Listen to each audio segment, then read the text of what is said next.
Join us at the next Spurs Show Live on the 12th of May with special guests Gary Mabbutt and Glenn Hoddle. Reserve your place now at live.spursshow.net. This show is brought to you in association with Paddy Power. Get a free £20 bet when you sign up and bet a tenner at paddypower.com/The Spurs Show. Gilzean, Gilzean, Gilzean, Gilzean. Born is the King of White Hart Lane. Gilzean, Gilzean. Here he comes, ghosting in at the far post. The man himself, Mr. Alan Gilzean, ladies and gentlemen.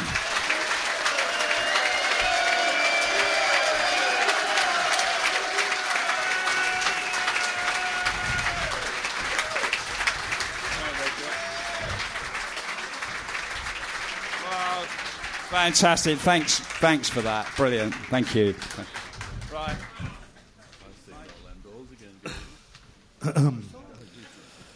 That's it, we can go home now. So this is going out live on Mixler.com. We're going to record the podcast as we normally do, just with 350 of you in here as well. So we'll wait for Phil. We'll just go straight into the show. If we've got time, we'll try and get some questions from you guys as well. For them both. Okay. Good evening, ladies and gentlemen, and welcome to the Spurs Show Live.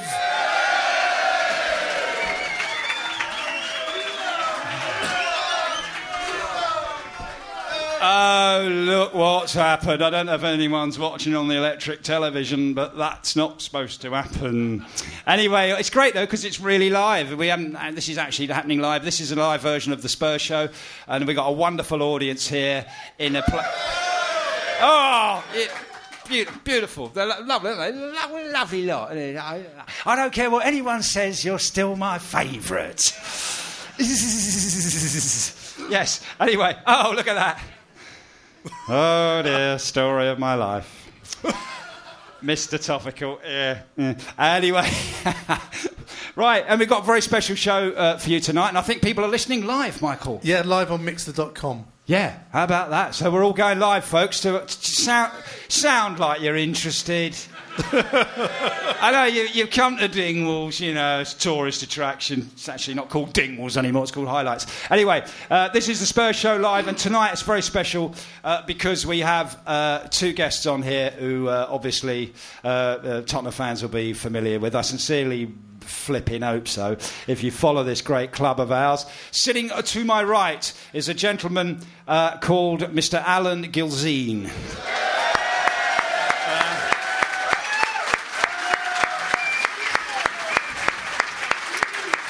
Who only managed 133 goals.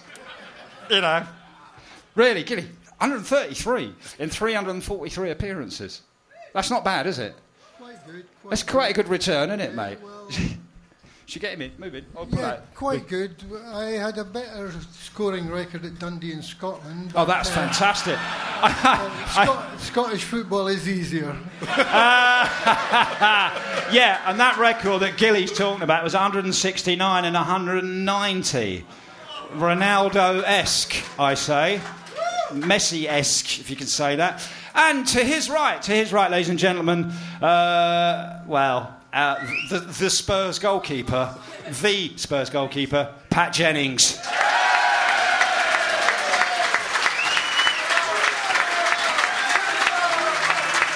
Beautiful. Ah, beautiful.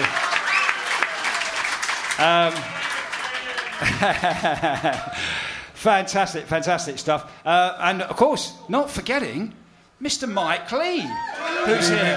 Thank you for coming out on a Monday night. Thank you very much. It's good to see you out on a Monday night, mate. Yeah, for those who can't see or hear this, there's a lot of people here, and it's very hot. It is, actually. It is. Very You're schwitzing there, mate, as so they say. Jackie Mason would say. OK, so what have we got here, Mike? So now then... it's a special show. We're not going to do the normal stuff about... hopefully by the end we'll talk about the present team and how we've done this week. But we're going to hand this over to Alan and Pat, really, and ask them some questions. Sure. Thanks for coming on, mate, and sitting in front of this mob of people. What a crowd, biggest crowd I've played to for I don't know long. Yeah, I love it. No, that's great. Right, this is actually a question. We'll start with a question here, Mike. Question to both of you. Right, you both joined Tottenham at the same time in 1964, where you were seen as eventual replacements for Bill Brown and, in your case, Gilly Bobby Smith.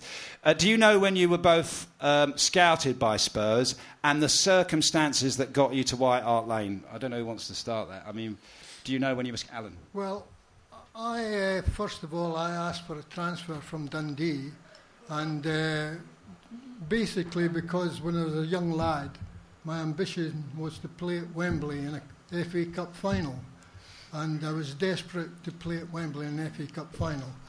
So Dundee didn't want to sell me, but then eventually they allowed me to leave, but they wanted me to join Sunderland. And I looked at Sunderland's record of going to Wembley. and they didn't get... I think they were, in my lifetime, they've only been there once. And Tottenham, obviously, was after the great double side. And they had the flavour of going there. And basically, I wanted to come to Tottenham. But... I was 3 months on the dole. I had to sign on the dole. Dundee wouldn't let me go, and they wouldn't pay my wages, so I had to sign on the dole. So eventually it came to a deadlock that Bill Nicholson agreed a fee with with Dundee. And I met Bill Nicholson at Dundee, and within a couple of days I decided Tottenham was my club. But funny, I met tonight the great John White's son. Yeah, Rob White. And who's here. He's among us tonight.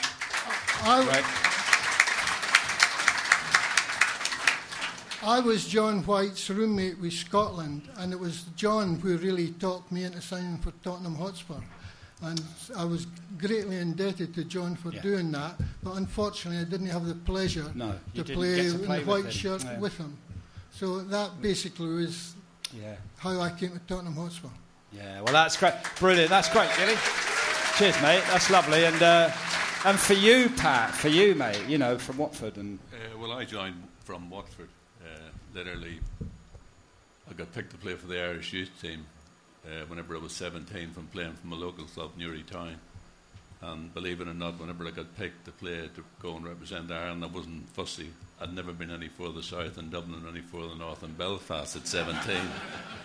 And I didn't know whether I wanted to go to England to play in a European competition. But I got picked to play for Northern Ireland. We still had to go down to play the south. We finish up winning, and now I'm going to play in a European youth tournament. We finish up unbelievably 10 days later in the final at Wembley.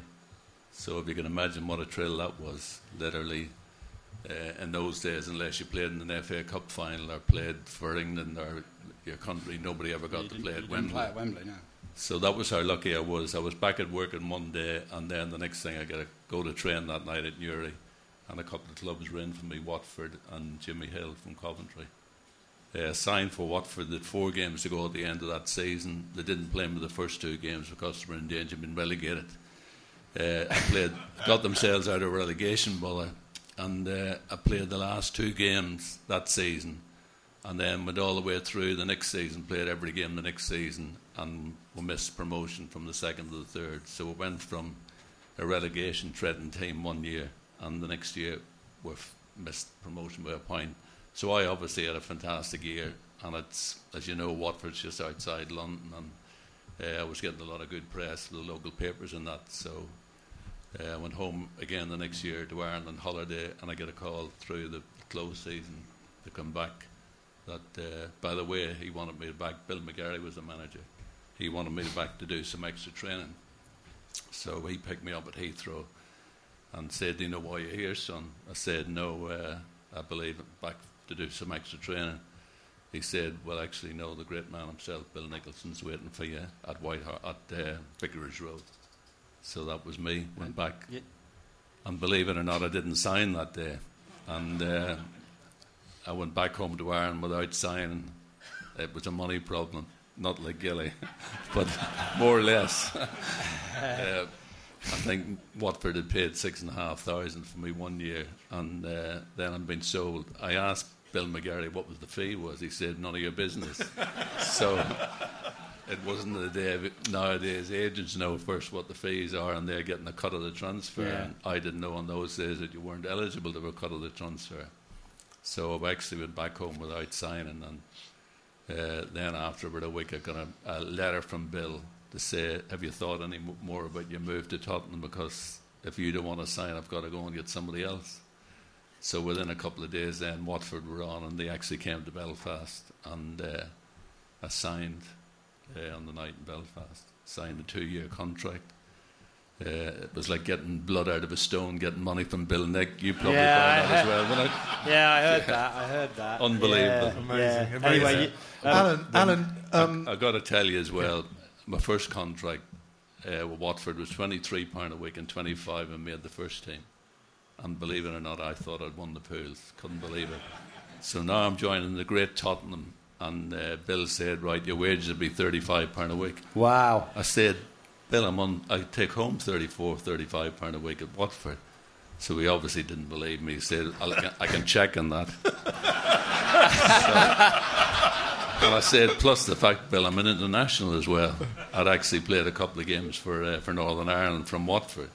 He says, you're no international, son. Typical of Bill. So I finished up anyway. Eventually I signed a contract for £40 a week, and £10 if I played in the first team. So after I'm there about 2-3 years, and the boys said to me, the older boys, look, you must be due another contract. So I plucked up courage to go and say to Bill, I'm due to sign a new contract. So he sat back, he says, what are you on now? I said, £40 a week and a tenner appearance. And I said, I'm in the team every week. So he thought about it for a while. He says, right, I'll put you up to £45 a week and knock you back to a £5 appearance. Yeah, and that's true. Is that true? Pat, that's true. Yeah. Gilly's laughing. He knows what he was like with the money. We've heard this before, Mike, haven't we? It's quite a theme, this, isn't it? Absolutely. Alan, I read as well that you almost went to Torino in Italy. Is that correct? No, I had the chance. I took terms with Torino in Italy, but it was just after Jimmy Greaves and Dennis Law had played in Italy, and I talked to Greavesy, and Greavesy reckoned it was like a prison sentence. He didn't like it at all. But and I also talked with Dennis Law, and Dennis said no, it wasn't for him. And Joe Baker was also there, and they didn't fancy it. But the money was very good. What they offered was very good. But I'd played for Dundee in the semi-final of the European Cup, home and away against AC Milan. And the tactics they used against us was terrible. They were gobbing in your eyes and everything. Horrible. But I don't regret turning them down, because I had 10 wonderful years at Spurs. Well, we're really glad you didn't turn them down. That's for sure. There's a Pat. I just want to ask you here. You only played. You'd only played a season at Watford, as you say, before signing for Spurs. How easy was it to actually adjust from the old third division, as it then was, to playing for Tottenham? How easy was the adjustment, mate? To be honest, I mean, as I said, I started at 17, 15 months early, and playing the Irish B League. So I mean, it was just a matter of somebody put me on the next rung of the ladder, and ignorance was bliss as far as I was concerned. No fear. I'd obviously had a great year at Watford, and then all of a sudden I'm hitting the first division. And I thought in the early days I was doing well, getting the parry shots, not holding them, and somebody was on your bootlaces knocking them in. And that was the difference. I wasn't long learning, you know. But I more or less, I spent the first 2 years, I got into the team the second part of the second year that I was at the club, shared with Bill Brown, year and a half. Yeah. And got in then the second part of the second year and went all the way through for the next 13 years. Was John Hollowbred there still, or was he? No, he had gone. Oh, he'd gone. He was back. Yeah. There was a couple of young ones there at that time, Roy Brown and Mabbutt Brown. Question to both of you. You already touched on Bill Nick. to you, Anna, what was he like to work for, to work under? Well, I never had much to do with him, actually, because I was only in his office twice in 10 years. I was, and that was to resign. And, it's impossible to say. He moaned a lot, but after games, if he cries Gilly, and you should have been doing this and you should have been doing that. But he was a very honest man, you know. But you knew where you were with him. You knew where you were with him. He laid down what you wanted, expected of you. And I had it a wee bit hard to begin with because he expected me to go around like Bobby Smith knocking people for six and all that. And that wasn't my style. And he kept saying, Bobby Smith would have had that goalkeeper in the net and things like that. Yeah. And I said, well, I'm sorry, you better go and get Bobby Smith back again. You know, but to be fair to him, he was always good to me, and he listened to me and all that. But as I say, I was only twice in his office in 10 years, so he must have liked me. Yeah. And Pat, and for you, I mean, you know, obviously a goalkeeper is such a specialist position, and if you thankfully didn't make many mistakes for Spurs. You make a mistake, it's magnified. What was he like? Yeah, but he just expected you to do the ordinary things well. That was him. And if you could come out and catch 10 crosses, and he would want to know about the one that you didn't catch. You know, same with Gilly. He could score 2 or 3 goals one day and miss a chance, and he would want to know about the one you missed. It was just expected of you. You know, I think in all the years I was there, we went after I don't know many years in the UEFA Cup. We played Grasshoppers, and we won, I think, 4 or 5 on the night, Gilly. You would have been playing that night. Won it easily, but I had somehow made 5 or 6 saves in the match. And whenever I came in after the match, I sat down and he said to the team, to these, you lot, he said, you should give your goalkeeper your bonus money tonight. And that was the only compliment he ever paid me in all the years. That's great. That's one more than me. Never went overboard. I mean, he was unbelievable in terms of round the dressing room half an hour before kick-off and round every player. He would have told me who I was playing against the opposition, what the wingers were, what they were liable to do, what the strengths good in the air, who might come through from midfield. His preparation was good. His preparation was the same thorough, exactly with Gilly, didn't he? Round every player half an hour before kick-off. There was no videos in those days, but that was it. He was so thorough. Of course. And I can honestly say, I've said this so many times, all the managers I've worked with at a club since, at international level, club level, I've never heard anything new that I haven't heard from Bill Nick 50 years ago. Bill Nicholson. Unbelievable manager. Yeah. I'm going to ask Alan here about your partnership with Greavesy, the G-Men, as you're both known as. It's probably the greatest striking partnership the club's ever seen. Why do you think it works so well, Gilly, with Greavesy? Well, I can remember watching Chelsea on the television, and the 2 strikers were David Cliss and Jimmy Greaves, and I remember saying to myself, Christ, this guy's some player.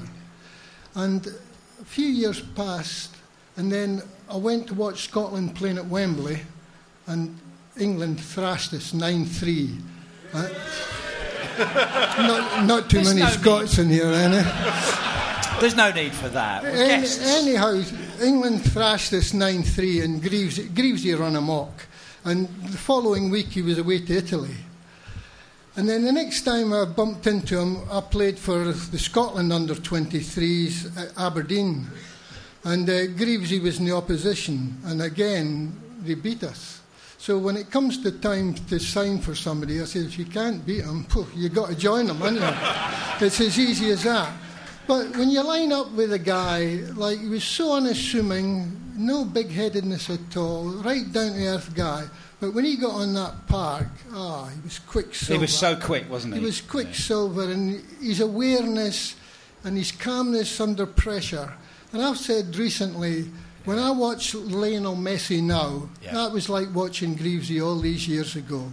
Greavesy was that good. He was that good at Gilly, I think.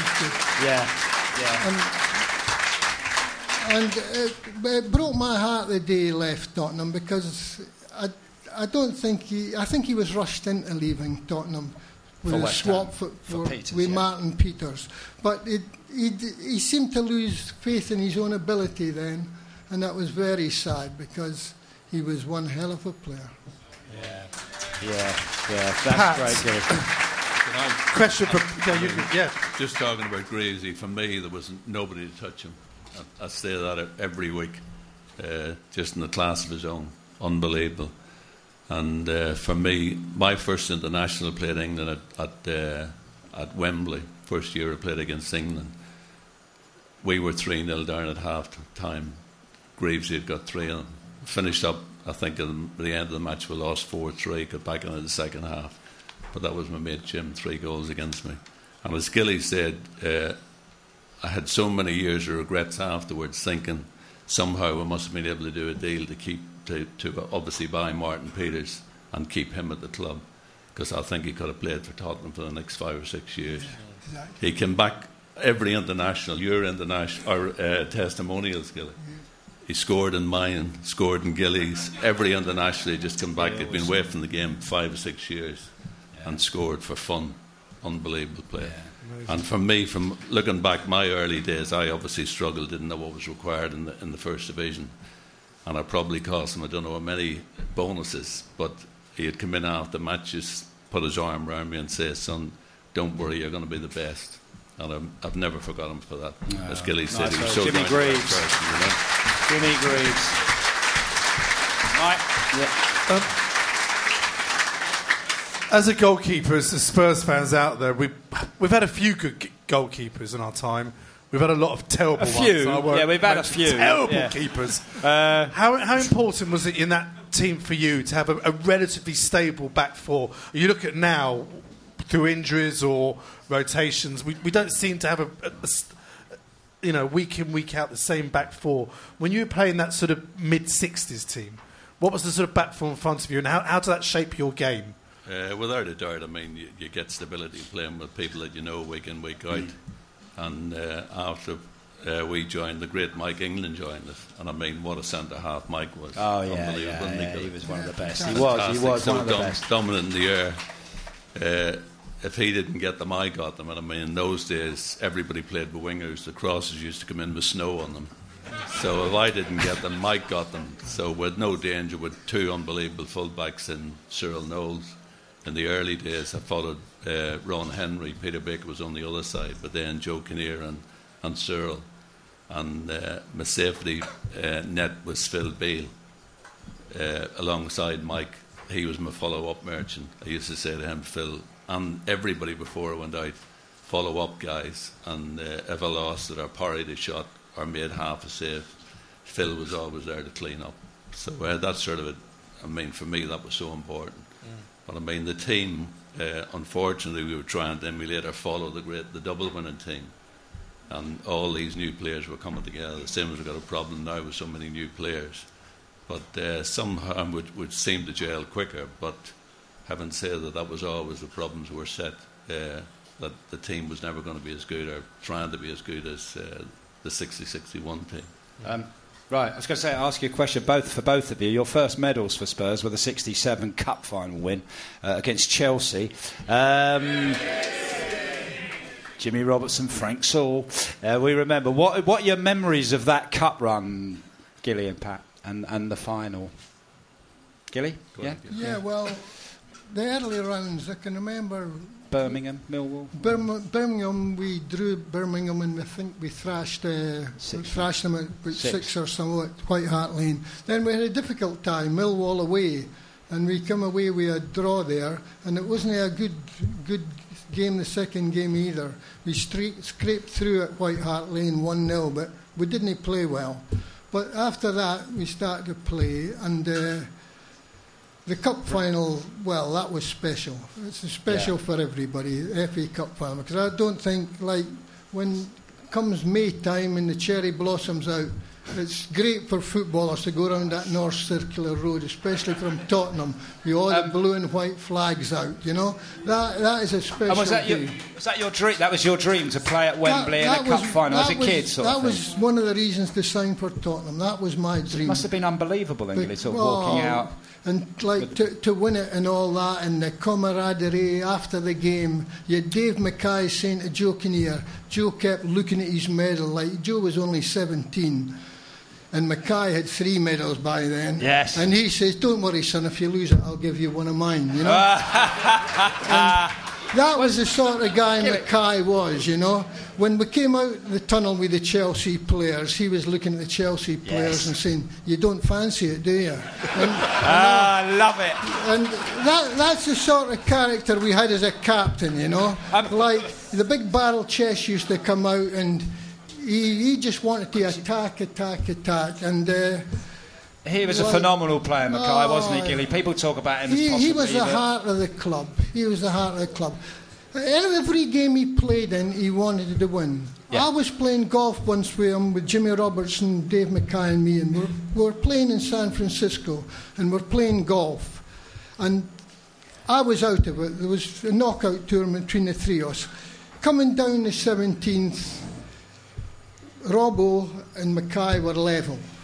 And came a downpour, heavy rain, and there was puddles starting to appear on the course. So Mackay got on the green with his second shot, Jimmy Robbo's second shot, stuck in a puddle short of the green. So he says to Davy, like, water hazard, I can move the ball.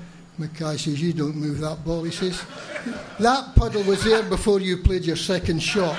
Get on with it. That sums him up, Gilly. And that sums Davy Mackay up. He would never give in. In the practice matches, in the ball court. A leader? Oh, a leader, fantastic leader. He's a guy you want in the trenches with you. Yeah. Yeah, you were saying that on the ball court. Sorry, I interrupted. In the ball court. Oh, I've seen him chin 2 guys in there, and that's just at practicing. That is just practice. That's how much he was intent in winning. Knockabout. Was that cup final a niggly game, Gilly? No. Ron Harris and people, were they getting at you? No, really. It wasn't a niggly.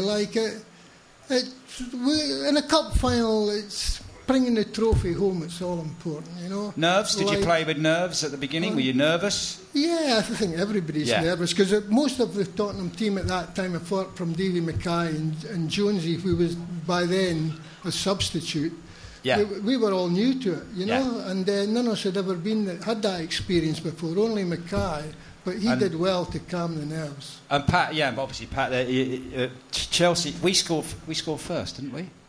Jimmy Robertson, and then Bobby Tamblyn got an equaliser, didn't he? Yeah, sorry, Pat. We were 2-0 up at that stage. You got one back. Right. I was only 2. Bobby Tamblyn got one off his shoulder, I think.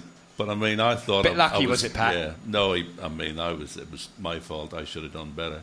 So I had a little 10-minute spell panicking at the end. Whenever I look back, I made 2 or 3 brilliant saves in the match. You did. One in particular on my right-hand side that I managed somehow to get it over the bar.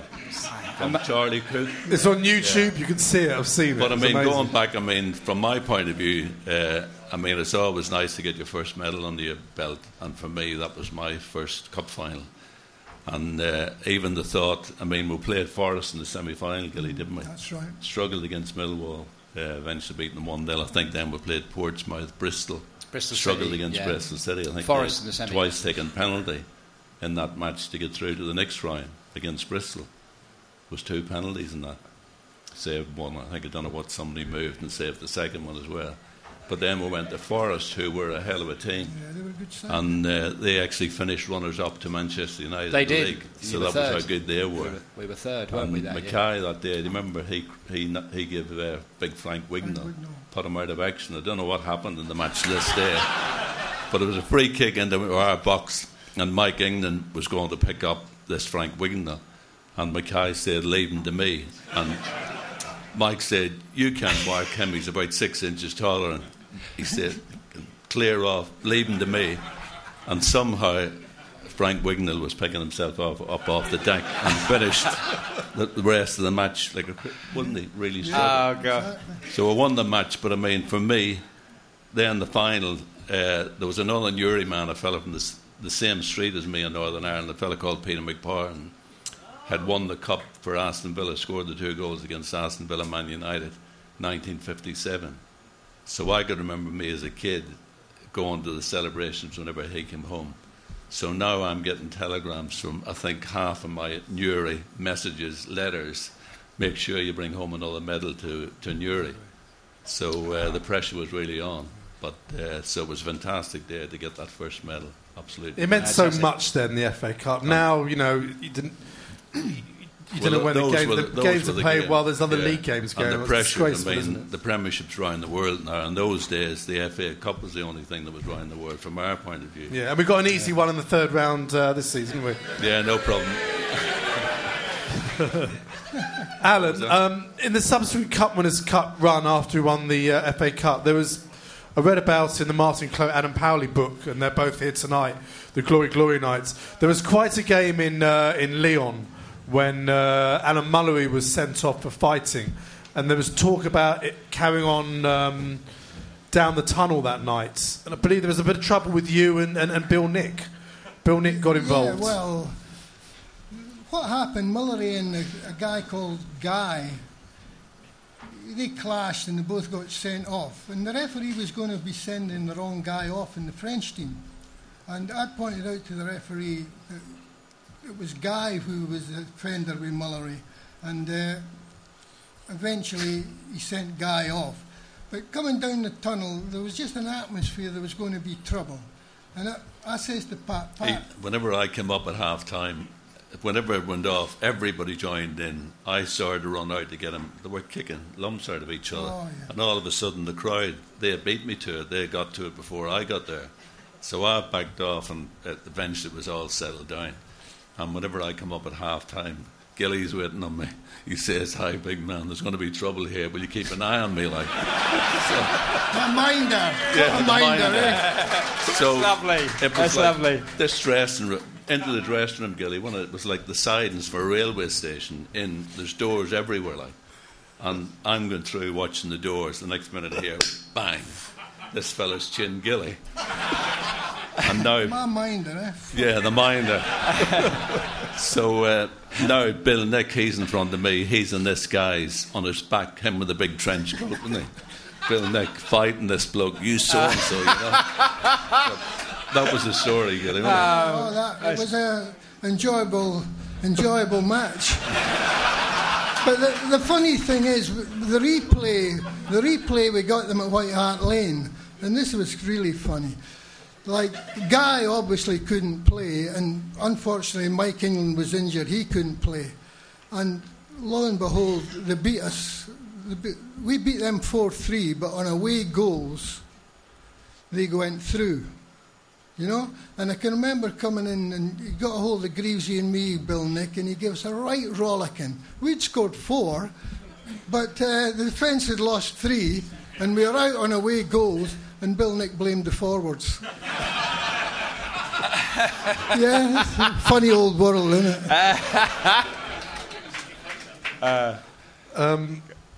it? Talking about the well, we talk about sort of 67 now. The Charity Shield match, which obviously many people here will remember or seen on video. You famously scored. I think the first goalkeeper to score in open play. You the first goalkeeper, weren't you? Certainly in this country. Yeah, I had never seen it, but seen it done before, and it was a free kick just outside our box, and Mackay was in his run up to take it. I said, "Give it to me, Gilly, I'll knock it up." So he rolled it back to me. "Give it to me, Dave, I'll roll it up." And I was trying to hit Alan here up front, and you can imagine travelling the length of the field. It's missed Alan, and now Alex Stepney's come out the back of Alan thinking he's going to pick up a miscontrolled ball. And it bounced, and now Alex in no man's land. And the next bounce is in the back of the net. And everybody, including me... Goalkeeper scoring. Yeah, everybody, including me, thinks, what does he give? We'd never seen it before. Yeah. And poor old Kenneth Wilson home, lucky enough it was on telly, Community Shield. And it took Kenneth Wilson home, it's about half a minute, to say that Jennings had scored a goal. I know, it's legendary. I tell people that I've seen Alex off his line, you know. Yeah, I know. Yeah. And I also got to tell you that Mackay claimed an assist. Oh, yeah, great. Alan, when you mentioned Jimmy Greaves being sold to West Ham, you then forged a wonderful partnership with Martin Chivers. With his style of playing, how did you then have to adjust your game for Tottenham? Completely different. I went more towards the right wing, and it was a different type of player. You know, Martin was a completely different player from Jimmy. Jimmy was more natural talent, where Martin was training ground. Like, if you persevere, you come good, you know. And Martin had a fantastic shot, strong, he could hold people off the ball and all that, where Greavesy was lightning fast, you know, dribbling skills. And we got on well together, Martin and me, a big, strong guy, and Martin Peters also came into the scene, and we were more or less playing 3 forwards at that time. And it worked well. Obviously, we won 3 cups in about 4 years. Yeah, you did. And it was a good team. And Martin Shivers had 2 wonderful seasons where he was hitting them from everywhere and they were going flashing into the net. And it was just great to play with him. All right, mate. Yeah, well, in the late 60s, Bill Nick started building another side, which obviously we're both linchpins of, culminating in the 72 UEFA Cup win and 2 League Cup wins, as you've just alluded to there. How did the players in this side differ to previous sides that you played in, previous Tottenham sides?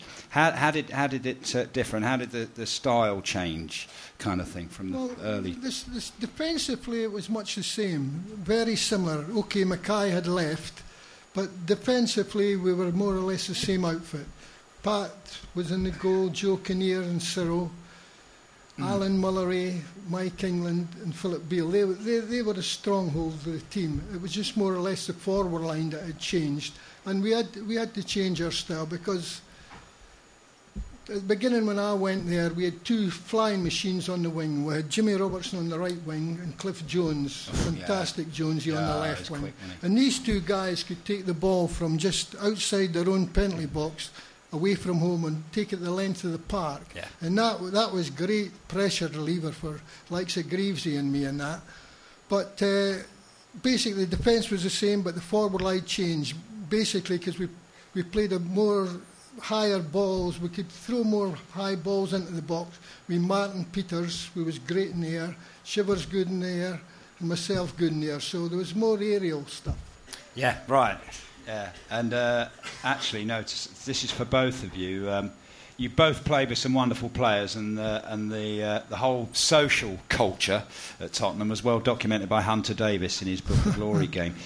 Did you think the portrayal of the team in that book was accurate, or were some players not happy with that, the Glory Game? No, well, some players weren't happy about it, because obviously, if you do the run-of-the-mill things, fans won't buy the book. They want they want they get the naughty gossip stuff. They want people getting drunk and all that, and parties with women and all the rest of it. And what he didn't see, he made up. That's how I say it. I can remember him saying in the book that on the train back we were only allowed lagers, and we always had cans of lagers, and we had a card school going. Anyhow, there was Mackay, Nosey, England, me, we used to play cards, and the photographer came on with Hunter Davis, did the book, and there was a load of empty cans of lager, and they put them on in front of me and took the photo away.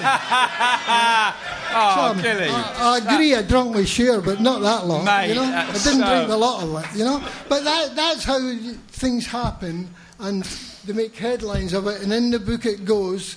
And there you go. What can you do? I personally, if I had been Bill Nick, I wouldn't have allowed the book, you know. But the guy must have sold a lot of copies, because there's a load of fans from Tottenham. Wasn't there a story in there, Alan, that someone apparently saw you coming out of a nightclub at 3 a.m, and someone said no, he was going in to the nightclub? Now, is that total rubbish, Gilly? I got a reputation. I've got to admit, I did my share of nightclubbing. That's for sure. But I don't know. They probably did see me. I wouldn't argue that one.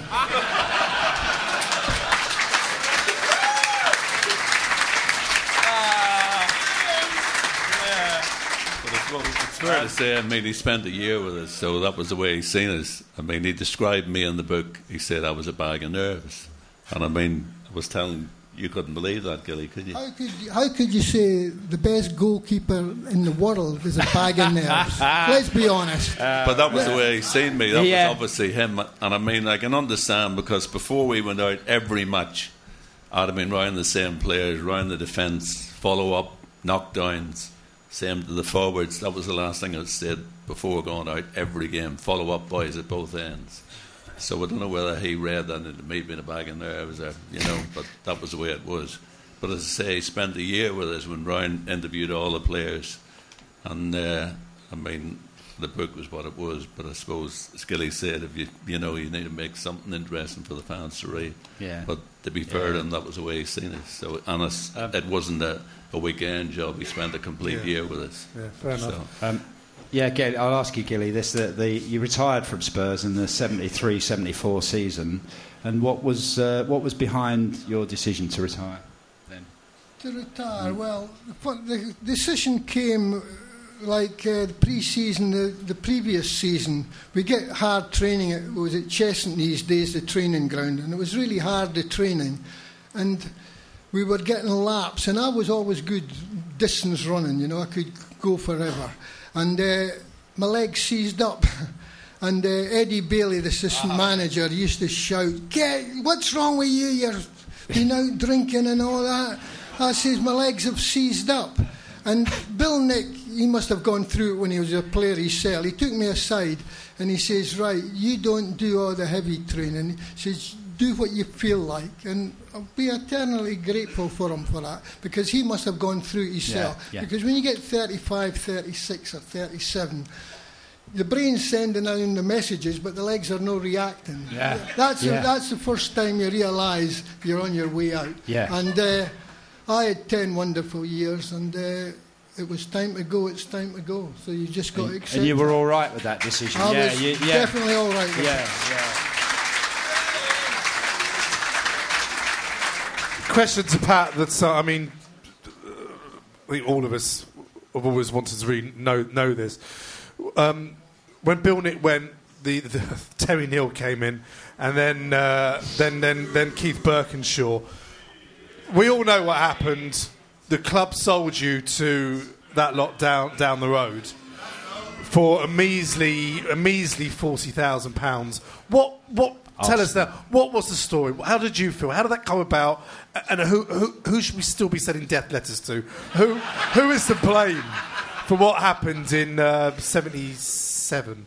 How long have we got an hour? No, unbelievable. I mean, as you heard earlier, I was Football of the Year in 76, PFA Player of the Year. And I come out the next year and I missed 21 games with an Achilles injury. Right. Basically couldn't kick dead balls, and the team were falling apart at the time. And at the end of the season, maybe another team, some of the defenders would have said, "Well, I'll knock it up for you," but there was nobody that volunteered to do that, so I was left out of the team. Dainsy came in for me. And I like to think, looking back, had I played in 10 or 12 of the games, I might have got enough points to keep them up, but something we'll never know. So I'm back fit again about the last month of the season, but by that time we're more or less gone. And I'm reading in the papers every week, Sunday papers, that I'm available for transfer. So last match we're away on the end of the season tour in Norway, and I thought, usually I go home to Ireland at the end of every year for 6-7 weeks. My wife, she's from the same place as me, so that was the natural thing. And I thought, well, I need to know what's happening before I come back. I don't want to go home, spend the summer in Ireland, wondering where I'm going to be next year. So I went to Keith and said, "Keith, I keep reading in the paper that I'm available for transfer. What's the story?" He said, "Well, actually, Bobby Robson was in for you at Easter, but he said it was worth more than what his job was worth to let me go." So I knew from that minute on that the writing was on the wall for me. So that was it. You can imagine, wasn't happy hearing that rejection. But off I went back to Ireland, came home, started pre-season, played in all the pre-season games, and I'm thinking, well, they're obviously going to offer me a contract. My contract was up. So got right up to the last week. The team were due to go to Sweden the next on the Friday morning for the last week of pre-season. So Keith came to me out in the training ground at 11 o'clock, not 9:30 or 10 o'clock, whenever I reported, out on the training pitch. He said, "Can I have a word?" And I thought the word was that whenever you pick it up, throw it there, kick it there, tactically like. So he said, right, he said, "Now that we've decided that you can go," he said, "I don't want to take you to Sweden tomorrow. You'll be an embarrassment to Barry Danes." So you can imagine what my reaction was to that. Do you want me to apologise? I've been a good player all these years. So, I mean, I was absolutely gutted, as you can imagine. Like, so I said, "By the way, what sort of money are you asking for me?" He said, "What do you think you're worth?" So I said, "Well, I know what I'm worth, but I don't think the club should be getting it. They bought me for 25,000, 26,000 13 years ago. And other players at the club bought for 200,000, do 5 or 6 years, they give them free transfers." And I said, "Now you want to sell me?" So he said, "Oh, it's going to be like that, is it?" I said, "Yeah, what do you think?" So that was the course of the conversation. Then the next thing he said, "Bobby Robson's ringing you tonight at 6 o'clock. I'm ringing you at 6:30. I want to know where you're going before I go to Sweden tomorrow." And that Ipswich team was a good team. Well, it was just about to become a good team, wasn't it? That 76, 37. I said to that, "Well, if you think I'm going to make a decision to suit you in a half an hour, you've got another thought coming." So that was the way it went. And he said, "Oh, and by the way, Terry Neal's in from you, from Arsenal." But he said, "I don't think there's any doubt as to where you should be going or who's the best team." I said, "Well, you can leave that to me as well."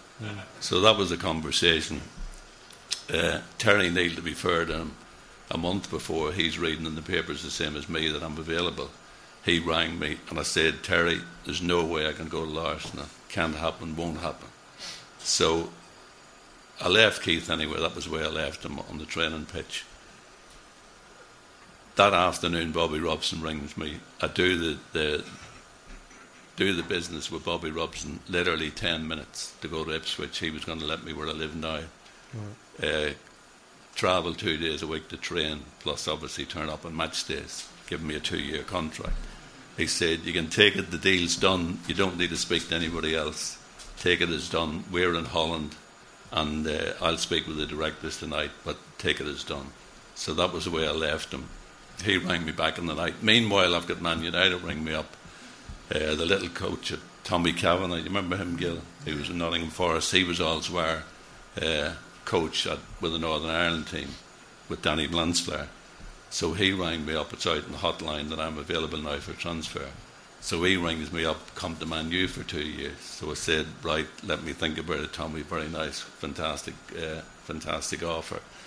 I had Aston Villa in touch with me as well. Ron Saunders would have come to Aston Villa for a couple of years. So there was no shortage of clubs. So that was the way it was left. That night, Bobby Robson rings me back.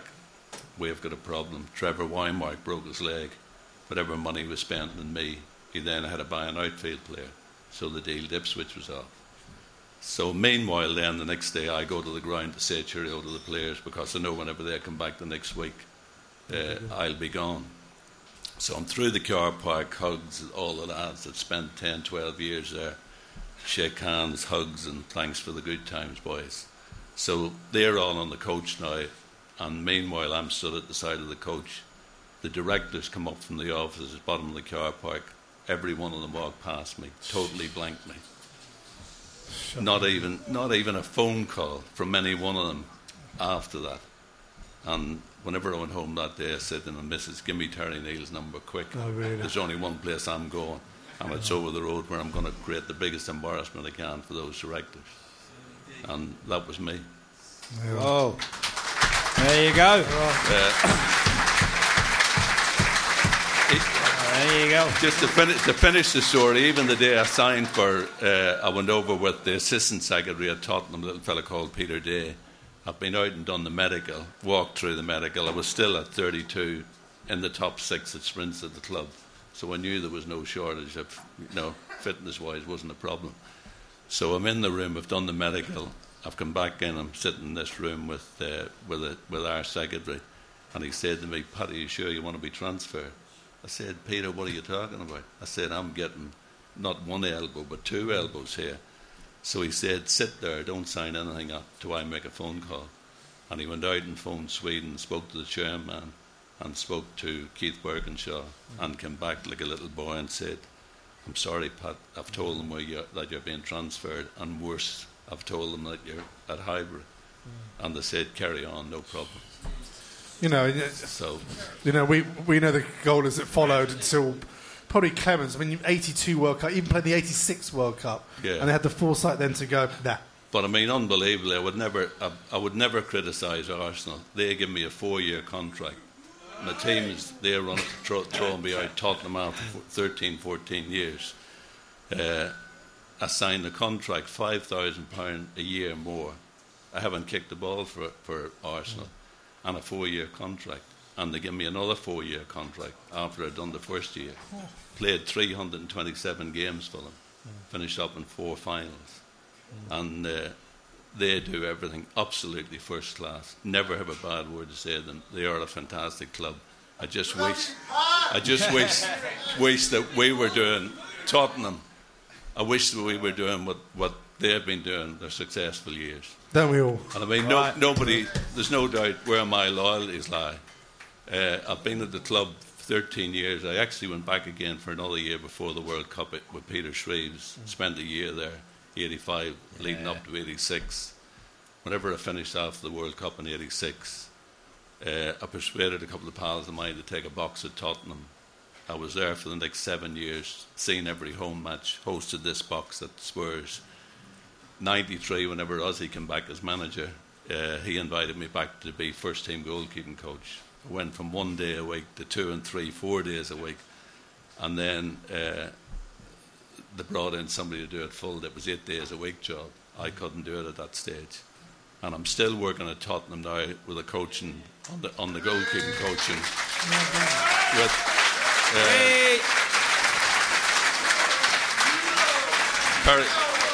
I work a couple of days a week with Perry Stuckland with the academy boys, the young goalkeepers. We love you, and thank you. And I'm involved as well with about 8 or 9 of the boys on match day hospitality at the Lane. I've got a fantastic lounge at the club in my name as well. All my memorabilia is in show there, so there's no doubt where my loyalties lie. I'm talking. Nice one, mate. Yeah, we know that. Right.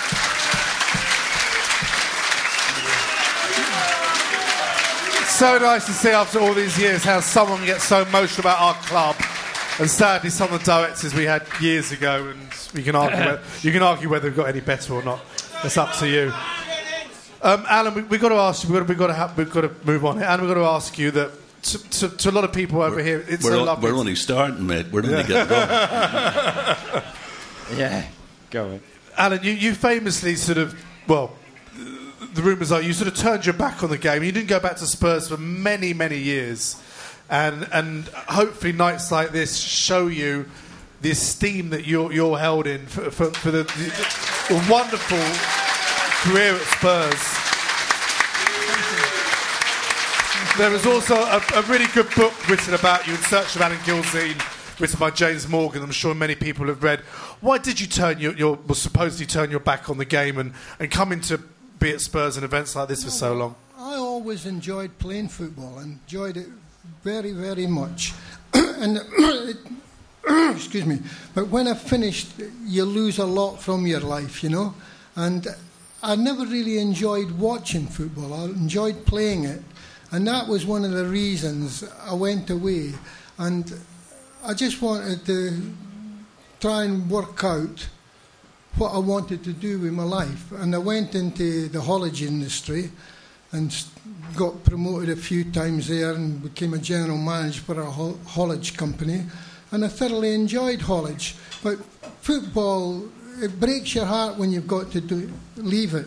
I can remember going to collect my boots at White Hart Lane, and it was the saddest day of my life. When you know you no longer can play the game at that high standard, and it takes so much away from you, you know.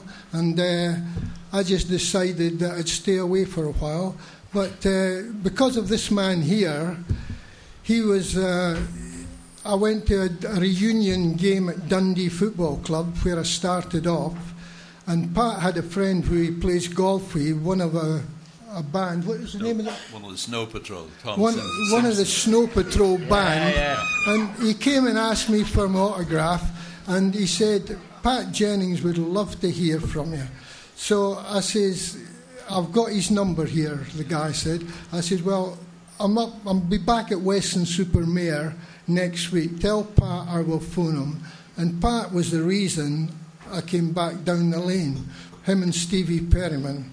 And just recently, Stevie Perryman, the little maestro Gilzean and myself, we went to Guernsey to a Tottenham reunion similar to this, and it was a wonderful experience meeting little Gilzean again. He's put on a bit of weight, but... lost half a yard, has he? Yeah, he's lost half a yard. And funny enough, he's lost hair. I don't know how he lost it, because he never headed the ball. But it was great to see him again, and he's still as lovely as ever. Like I had 5 wonderful years with him, and it was a pleasure to play with him. Oh, nice one, thanks. Well, right. And Pat. Well, Alan, it's lovely to have you back, Alan. Yeah, lovely to have you back. A real privilege, mate. And we're crying out for a striker now, so maybe bring your boots on Sunday. Yeah. We've got to wrap this up. Yeah, wrap it up now. We've gone way over an hour. Pat and Alan are more than happy to have photos and any bits and pieces you signed, or at the back there. There's some great calendars, download calendars, VSP Publishing. You want to pick up a book, calendar and stuff, and get stuff signed. The girls, I don't know if they're still doing the raffle. We're going to do the raffle shortly.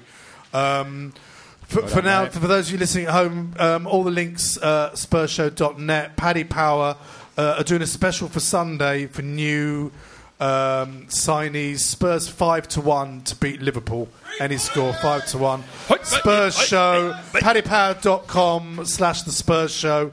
We're going to bring Barry from Watford on the stage now. Then we're going to do the raffle. If you bought raffle tickets, there's some great prizes, some stuff these guys will sign backstage. Fantastic. But for now, anyway, you can carry on the conversation in the back there. For now, please show your appreciation. Pat Jennings and Alan Gilzean. Thank you.